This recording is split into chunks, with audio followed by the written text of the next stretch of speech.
Good morning welcome back to my channel जावा किचुरी। अनेक दिन बादे आबार डेली ब्लग करছি আমি না কিন্তু পাচ্ছি না আমি আর ব্লগিং এর কিছু কিছু না আমি ভুলেও গেছি মনে হচ্ছে। এবার কি দেখাবো আমার ডেইলি লাইফস্টাইলটা একটা রুটিনে বাঁধা এবং খুবই রোজনামচা, মানে ইন্টারেস্টিং কিছু নেই। যদিও ইন্টারেস্টিং ব্লগিংয়ে বা ডেইলি ব্লগিংয়ে তেমন কিছু থাকে না, তবে আমি ঘোরাগুলো বা কোনো অনুষ্ঠান হলে সেগুলো আমি দেখানোর চেষ্টা করি। যাই হোক, ঠিক আছে, আজকে আমার সাথে যা হবে বা আমি যেভাবে দিনটা অতিবাহিত করব তোমাদের সাথে আমি দেখাবো।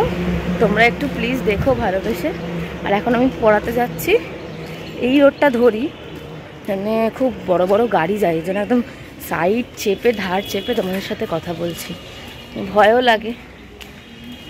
এবার কিছু কিছু জায়গায় গিয়ে তো আর ব্লগিং করা যাবে না, আমি পড়াতে যাচ্ছি, ওখানে 2 ঘন্টা পড়াবো, এখন কিছু বলার করতে পারবো না। আবার বেরিয়ে তো এরকমই হাঁটবো। যাই হোক, যেটাই হবে না কেন তোমাদের সাথে শেয়ার করবো, ঠিক আছে? চলো। পড়িয়ে বাড়ি চলে এসেছি, ফ্রেশ হয়ে গেছি, মানে স্নান টান করে। তো গান চলছে বলে তোমাদের ভয়েস দিতে পারছি না। এখন আমি পুজো দিচ্ছি, মানে আমার বাড়িতে যে গোপুটা আছে এত নাটখাট হয়েছে, এখন সে মানে দিদির হাতেই খাবে। যাই হোক, আমিও খুব শান্তি পাই। আর দেখো মা এখানে কি বানিয়ে দিচ্ছে জলখাবারে, সেটা হচ্ছে ম্যাগি ভাজা, ডিম আলু দিয়ে। হ্যাঁ, আমরা বাঙালি, আমরা কিন্তু সবাইতে ডিম খাই। আর এখানে রান্না করে দিয়েছে। ফিরে এলাম, খেয়ে দিয়ে রেডি হয়ে যাচ্ছি অফিস। তো তোমরা যারা আমার একদম প্রথম থেকে ভিউয়ার তারা জানো, অনেক আগে আমি একটা অফিসে চাকরি করতাম, তারপর সেটা ছেড়ে নিজের স্বপ্নের পথে হেঁটেছিলাম, অনেকটা দিন স্বপ্নের পথে হেঁটেছিলাম। তো আবার কেন এই অফিস, তো এইটা এই ভিডিওতে বলা সম্ভব নয়। তোমরা যদি জানতে চাও আর কি যে কি হয়েছে আমার সাথে এক্স্যাক্টলি, আমি আবার কেন আমার স্বপ্নের পথ ছেড়ে আবার এই বাঁধাধরা জীবনে ঢুকেছি, তো অবশ্যই আমাকে কমেন্টস করো, আমি তোমাদের অন্য একটা ভিডিওতে বলবো। তো কি রিজন, কেন, কি, সবই বলবো অন্য একটা ভিডিওতে যদি তোমরা জানতে চাও। তো ফিলহাল এখনের জন্য আমি অফিসে চাকরি করি। হ্যাঁ, কোথায় কোন অফিস সেটা আমি তোমাদের বলবো না, কারণ যদি ইনকেস তারা দেখে ভিডিওটা তো মুশকিল হয়ে যেতে পারে, বুঝতে পেরেছো তো? সব কিছু তো রুলস রেগুলেশন থাকে। তো এটাই শুধু এটুকু জানবে, ব্যাক অফিসে যেটাই করি না কেন, যে কোনো মানে যে কোয়ান্টিটিতেই করি না কেন, কি জানি না ফাম্বলিং করছে, ব্যাক অফিসে আছি। তো এখন যাচ্ছি, মানে 11টা থেকে অফিস, 8টা অবধি। আর 8টার বেশি হয়ে যায় জানো, ছেড়ে দেওয়ার 8টার ঠিক 8টা বাজতে 5, তার আগে নয় স্যার ম্যাম ঢোকেন, নাহলে সিকিউরিটি লেট করে দেয় ওরা, এই করে আমার দেরি হয়ে যায়। আমার এটাই নিয়ে একটু ডিসঅ্যাপয়েন্টমেন্ট। আর যেখানেই করো 9 ঘন্টা করতেই হবে, এটা পশ্চিমবঙ্গ, এখানে তোমাকে 9 ঘন্টার মানে পরিবর্তে যে তোমাকে হ্যাবক কিছু দেবে তা নয়, খুবই লামসাম একটা অ্যামাউন্ট জাস্ট পাই নিজেকে কোথাও একটা এঙ্গেজ করে রাখার জন্যে। বাকি সবই বলবো অন্য একটা ভিডিওতে। তো তাই জন্যই এটা এতগুলো কথা এই কারণেই বলা, কারণ ধরাবাঁধা জীবন, আমি নতুন নতুন কী দেখাবো, তবুও আজকে আমার সাথে যা ঘটবে আমি তাই দেখাবো তোমাদের সাথে। আজকে বৃহস্পতিবার, আজকে আড্ডা দেওয়ার দিন আছে, মানে বান্ধবীরাও, আমার সাথে যে বান্ধবী থাকতো সেও অফিসে ফিরে আমরা সবাই মিলে একটু আড্ডা দেবো, তখনও শেয়ার করব। আর অফিসে তো ক্যামেরা অ্যালাউ নেই, তো ফাঁকে লাঞ্চ টাইমে যখনই যা পাবো তোমার সাথে শেয়ার করবো, ঠিক আছে? আমার হাতটা কেটে গেছে, কি করে কাটলো পরে দেখাচ্ছি। প্রচুর রোদ, মানে এত গরমে খুবই কষ্ট হচ্ছে বাইরে, প্রচুর রোদের তাপ, মনে হচ্ছে লু বইতে যাবে। এই দেখো, এই যে তোমাদের বলছিলাম না হাতটা আমার কেটে গেছে, এই জায়গাটা ওই একটা নোয়া পড়েছিলাম ওই ভূতের ইনসিডেন্টটা হওয়ার পর থেকে, তো ওটা খুলে দিয়েছি। আমার না এসব ভালো লাগে না পড়তে, আর খুলতে গিয়ে এরকম হয়েছে, খুব জ্বালা করছে, খুবই এত জ্বালা করছে বলার মতন না। আর এখানে টিফিনগুলোকে একটু এরকম ঢাকনা খুলে রেখে দিয়ে যাচ্ছি, কারণ ফ্যান তো চলবে না, গরমে যদি পচে টচে যায়, তাই জন্য এভাবে রাখলে কিছু হয় না। তো এখন আমার লাঞ্চ টাইম 2:15 হয়ে গেছে, আমার 2টো থেকে থাকে ইউজুয়ালি, কিন্তু লেট হয়ে গেছে, কারণ আমাদের তো কোঅর্ডিনেট করে যেতে হয়।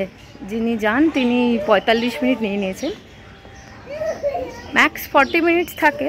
তো যাই হোক, কোনো কারণে হয়ে গেছে 40 মিনিট, আবার লাগে না। তো চলো খেয়ে নিই। আর এখনও দেখো মুখ ফুক কালো হয়ে গেছে, কিন্তু এগুলো এখনও যায়নি, দেখি কতক্ষণ থাকে। আজ একটু সেজে এসছি, লিপস্টিকটা এখনই উঠে যাবে আর আমি লিপস্টিক রিঅ্যাপ্লাই করবো না। তো চলো দেখাবো তোমাদেরকে কি এনেছি লাঞ্চে আজকে, ঠিক আছে? চলো। লাঞ্চে এনেছি হচ্ছে চিংড়ি মাছ কষা, মা এটা দারুণ করে।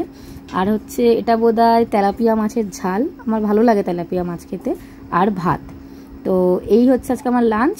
সঙ্গে একটা ফল দেয় আর একটু বিস্কুট দেয়। তো যাই হোক খেয়ে নিই। আমাদের অফিসে না এই যে এরকম চৌবাচ্চা করে মাছ পোষে, প্রত্যেকটা জায়গায় ক্যামেরা লাগানো। আমি জানি না এই ক্লিপটা নিচ্ছি, জানি না কিছু হবে কি না, শুধু এইটুকুই শেয়ার করছি। এই মাছগুলো না ভাত খায়, ওদের যে নিজস্ব খাবার সেগুলো দিলে অতটা ভালো করে খায় না, ভাত দিলে খুব ভালোবেসে খায়। তো কি কি মাছ আছে আমি জানি না, এই মাছগুলো কেন ভাত খায় আমি সেটাও জানি না। পুরো এসেছি খাওয়া দাওয়া করে একেবারে সন্ধেবেলায় আফটার অফিস, সন্ধেও না রাত বলতে পারো, 9টা তখন বাজে।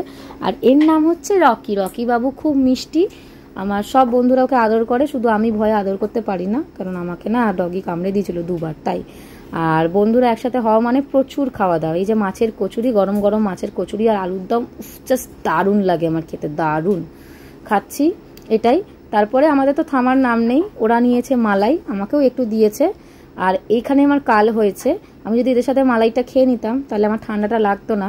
আমি কি করলাম, লোভে পড়ে কালিকার দই খেলাম। কালিকার টক দই, মানে যেটা সাদা দই আর কি, খুব ভালো লাগে খেতে। আর আমার না একটা ব্যাপার আছে ছোটোর থেকে, রাতের বেলা যদি আমি দই খাই, 1 চামচ দই খেলেও আমার ঠান্ডা লেগে যাবে। আমার ঠান্ডা লেগেও গেছে, যে বিশ্বাস করো এই একটা ভাত 3 জনে মিলে খেয়েছি, আমি হয়তো 2-3 চামচ খেয়েছি এই চামচে, তাতেই কিন্তু আমার বেশ ঠান্ডা লেগে গেছে। আজকে রাতের খাবারটা দেখেছো, ফ্রাইড রাইস, মাংস কষা আর ছিল চিনির পরোটা। জাস্ট এত সুন্দর খেয়েছি কি বলবো। Good morning guys. কালকের ভিডিওটা আমি শেষ করতাম, তারপর নেওয়ার জন্য আমি ফোনও নিয়েছিলাম। কি হয়েছে বলো তো, কালকে না সারাক্ষণ ভূত ভূত ভূত ভূত এইসব নিয়ে আলোচনা হচ্ছে। যে দেখবে যে জিনিসটা নিয়ে আমার সাথে একটা ভূতের ইনসিডেন্ট হয়েছে, ঠিক আছে, এই 24 বছরে প্রথম একবার ভূতের ইনসিডেন্ট হয়েছে। তো আমি এই ভিডিওতে সেটা বলছি না, তোমরা যদি জানতে চাও আমি নেক্সট একটা ভিডিও বানাবো, সেই ভিডিওতে আমি বলবো। তো কালকে বৃহস্পতিবার বন্ধুদের সাথে আড্ডা ছিল, দেখলেই কত কিছু খেয়েছি। তো তখন ওদেরকে আমি শেয়ার করছিলাম কথাটা। এবার এতক্ষণ এই কথাগুলো বলেছি, ভূত ভূত ভূত ভূত এত মানে মাথায় চেপে গেছে যে তারপর থেকে এসে যত রাত বাড়ে, মানে খাবার খাওয়ার সময় তো এক ঘুম, আমার তো ঘুম পেয়ে যায়, এক ঘুম নিয়েছি, তো ওইটাই মাথার মধ্যে ঘুরছে। ঘুমোতে প্রায় 1:30টা বেজে যায়। ব্লগ আর শ্যুট করা হয় না, মাথাতেই থাকেনি, বুঝতে পেরেছো? তো কাইন্ডলি আমি তোমাদের এটাই বলবো, তোমরা যদি কেউ ভয় ঠয় পাও, আমি দেখো ভয় খুব একটা পাই না, কিন্তু যেই ইনসিডেন্ট হয়েছে তারপর তাকে তো ভয় পেতেই হবে। আমি ভগবানকে সত্যি খুব বিশ্বাস করি। যাই হোক, যেটা আমার সাথে হয়েছে সেটার তো ভয় পেতেই হবে। তো তোমরা যারা ভয় পাও তারা অন্তত এই ব্যাপারটাকে নিয়ে বেশি নাড়াঘাটা করবে না, বেশি কথা বলবে না, তাহলে দেখবে এটা তোমাদের মাথায় রাতে চাপবেই। তো আমি ওটারই ব্লগটা শেষ করতে এলাম। কেমন লাগলো ব্লগটা অবশ্যই জানাবে। দেখা হচ্ছে অন্য একটা ব্লগে।